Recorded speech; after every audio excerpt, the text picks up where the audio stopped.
تو اس کی ٹوٹل کتنی کتب ہیں؟ ہاں جی اونچی آواز سے بولیں سب 66 بولیں اونچی آواز سے 66 کتنی ہیں؟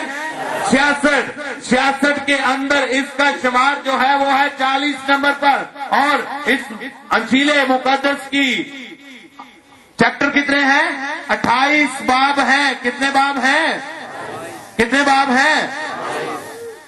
آئندہ بولے گا تو نہیں۔ کتنے باب ہیں؟ 28، اور 28 باب کی ٹوٹل آیات جو ہیں وہ 1071 آیات ہیں، جو ہمارے راہ کے لیے کیا ہے؟ وہ روشنی کا کام کرتی ہیں، جو کیا کرتی ہیں؟ ہمارے لیے رہبری اور رہنمائی کرتی ہیں۔ میں بتانا چاہتا ہوں کیونکہ آج کے اس ٹاپک کے مطابق اور اس خوشی کے موقع پر جو ہم ویلکم ٹو کرسمس کر رہے ہیں پروگرام مختلف جگہوں پہ، تو یہاں پر کوشچن یہ ہے کہ ہیرودیس نے بھی یہ بات کہی کہ مسیح یسوع کی پیدائش کہاں پر ہونی چاہیے؟ یہاں پر تو 3 باتیں جو ہیں ان کے اوپر غور کرنے کی ضرورت ہے۔ سب سے پہلے تو ہیرودیس جو ہے اس کے بارے میں ہمیں انفارمیشن ہونا ضروری ہے۔ نمبر 2، اس کے بعد جو فقی اور فریسی تھے ان کے بارے میں ہمیں علم ہونا ضروری ہے، اور نمبر 3 یہ بات یا یہ خوشخبری دینے والے کے بارے میں ہماری انفارمیشن ہونی ضروری ہے۔ سب سے پہلے ہم دیکھتے ہیں کہ ہیرودیس جو ہے یہ اس وقت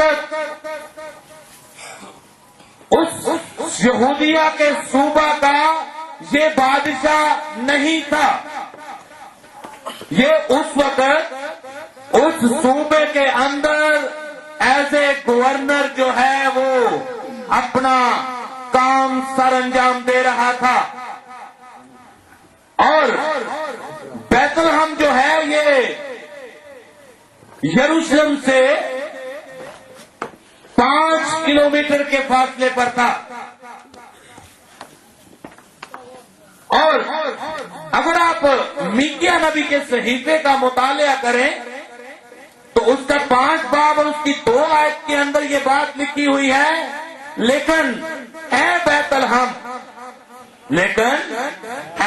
لحم افراتا، اگرچہ تو یہودا کے ہزاروں میں شامل ہونے کے لیے کیا ہے؟ چھوٹا ہے۔ کیا ہے تو چھوٹا، مگر تیرے چھوٹے ہونے سے کوئی غرض نہیں، لیکن تیرے چھوٹے ہونے کے باوجود تیرے اندر سے ایک کون نکلے گا؟ ہاللویا، لکھا ہوا ہے کہ وہ تو چھوٹا ہے تو بھی تجھ میں سے ایک شخص نکلے گا۔ کون نکلے گا؟ ایک شخص نکلے گا، اور میرے حضور کیا ہوگا؟ اسرائیل کا بادشاہ ہوگا، حاکم ہوگا، اور اس کے مصدر زمانہ سابق قدیم الایام ہوں گے۔ اور خداوند یسوع المسیح نے ہی اسی بات کا دعویٰ کیا، میں اول بھی ہوں اور آخر بھی میں ہی ہوں۔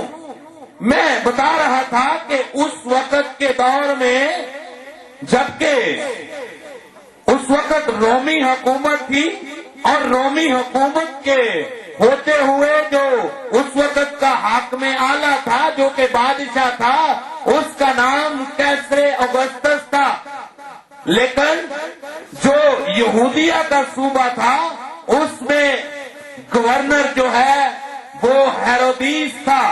ہیرودیس کا باپ جو تھا اس کی بڑی گورنمنٹ کے اندر واقفیت تھی۔